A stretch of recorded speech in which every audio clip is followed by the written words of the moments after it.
Hey, what's up, guys? Welcome back to my channel. I'm Rasan427. Today, I'm actually going to be doing is a WWE Night of Champions 2023 predictions video. This is actually on Night of Champions 2023. And this actually will take place May 27th, 2023, this Saturday, which is actually a special start time, 1 o'clock, from Jeddah, Saudi Arabia, from the Jeddah Superdome.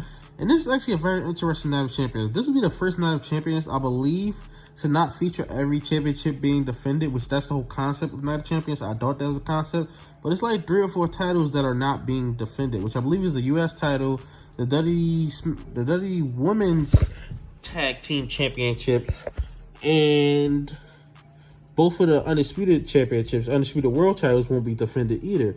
So that's very interesting. They're not going to do that, and it's a decent card. I definitely say it's really predictable. Outside of the world title match, it's very uninteresting, to be honest, and just very predictable all the way around. But let's get right into it. Let's jump into Gunther versus Mustafa Ali for the Intercontinental Championship. And, you know, Gunther, he's on his historic title reign. He's not losing it anytime soon until he passes Honky Tonk Man's record. He's not losing it up until then.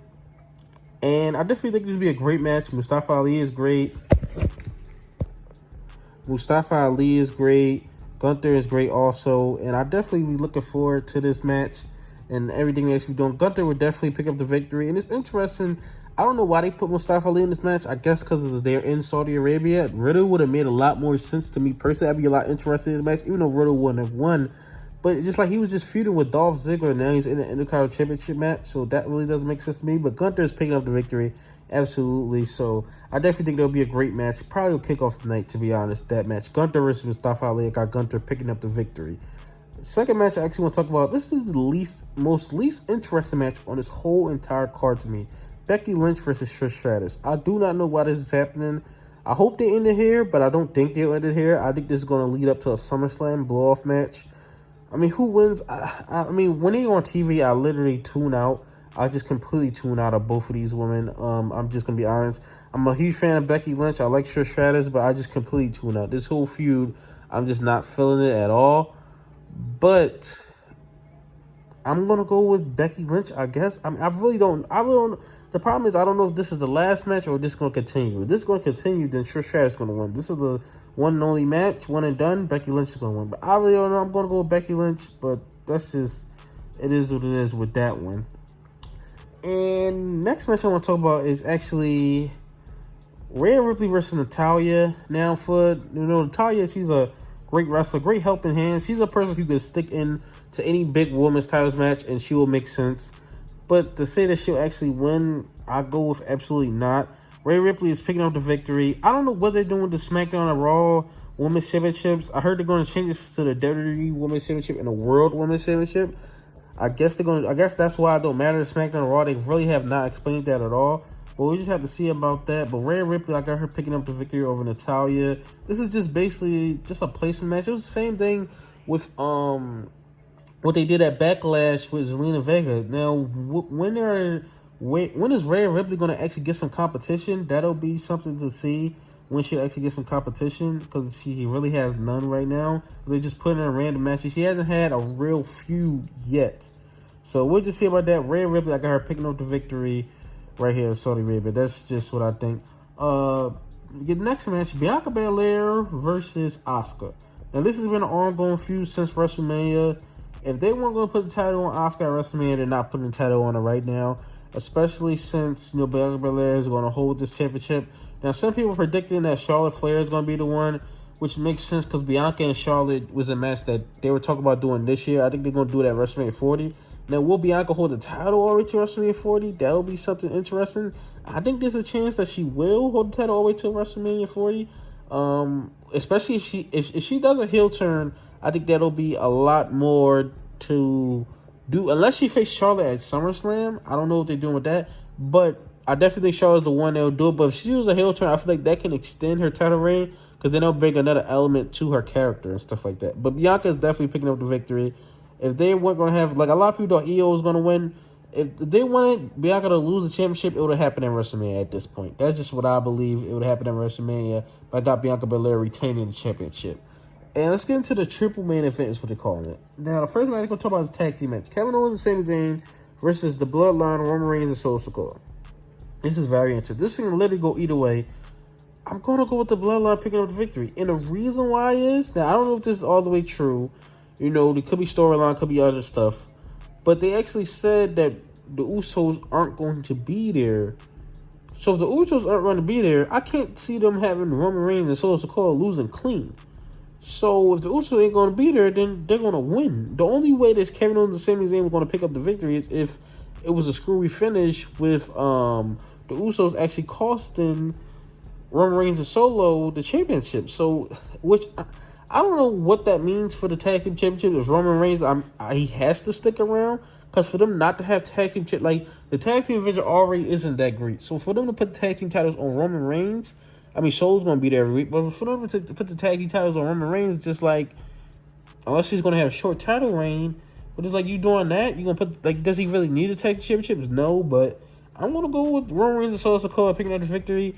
I know a lot of people are against it. A lot of people think that's gonna happen. I think it's gonna happen. As soon as they announced it, I was like, they're gonna put the titles on them. That's just what I actually believed. But we just actually have to see about that and what they actually do with that. Very interesting to see. But this can go either way. But I'm gonna go with Roman Reigns and Sokia picking up the victory. Tell me your thoughts in the comment section below on that match. Now, next match, Cody Rhodes versus Brock Lesnar. Still hasn't put a stipulation to it, which doesn't make any sense to me. Because they especially what they just did on Monday on Raw, like you have to, I don't know if they're going to, I think they're going to add a stipulation. They have to add a stipulation last minute. There's no way they do a regular singles match again, especially with the thing they did at Backlash, which that shouldn't have been a singles match. But they have to add a stipulation. Now, another problem with this same with the Becky Lynch match, I don't know how far they're going to actually go with this. I have no idea how far they actually go with this. So it just be very. The thing about this match is, will they actually continue this always to SummerSlam? That's the thing about it. Because if they're doing this till SummerSlam, then Brock Lesnar is going to win. But I don't know if they just ending it. I don't see Brock Lesnar working every pay-per-view this year. He's worked every pay-per-view. I don't know if he's working Money in the Bank. I actually doubt he'll work Money in the Bank. So I'm going to go Cody Rhodes picking up the victory. But I wouldn't be surprised if Brock actually won this match and he actually continued this. And actually, the last match I actually want to talk about is actually the World Heavyweight Championship match. And it's actually the inaugural World Heavyweight Championship match, tournament final. And this match should be the main event, but I wouldn't be surprised if it actually kicked off the show, which is kind of stupid if it actually kicks off the show. I don't know who's going to main event the show. Out of those three matches, I really don't know because they can go any way. I'm going to go with the World Heavyweight Championship. I want to go with the World Heavyweight Championship because it's a new title. They need to put prestige to it, so they definitely should have a main event. And Seth Rollins versus AJ Styles. This can go either way. I'm going to go with Seth Rollins. What they could do is have AJ actually win and then drop it to Seth at SummerSlam or drop it at a later date. Definitely, I guess you could do. But I'm going with Seth Rollins picking up the victory. And, you know, I haven't really given my thoughts. Well, I've given my thoughts on the World Championship, but I haven't went into detail with it. But is it a secondary title? It's starting to look like a secondary title more and more. Just the way they're presenting it and the way they're actually talking about it.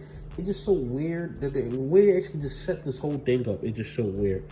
But try to move past it. Try to see the positive side to it. And you know what I was thinking they were gonna do on the show is actually have Roman Reigns defend the title and actually really combine the Universal and WWE Championship in just to one championship and the WWE Championship.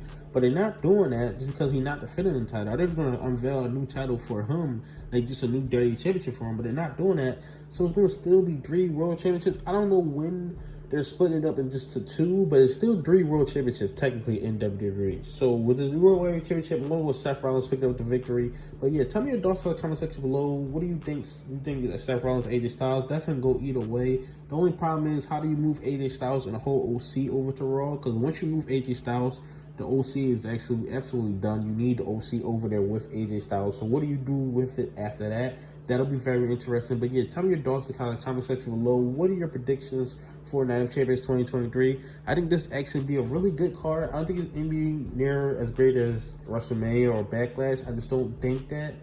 But it's very interesting to see them not putting every championship on the line. That's very interesting as well, since it is Night of Champions. It's supposed to be every championship. I don't really get that. That's just super, super weird and stuff like that. But tell me your thoughts in the comment section below. Like, comment, subscribe. Thanks for watching.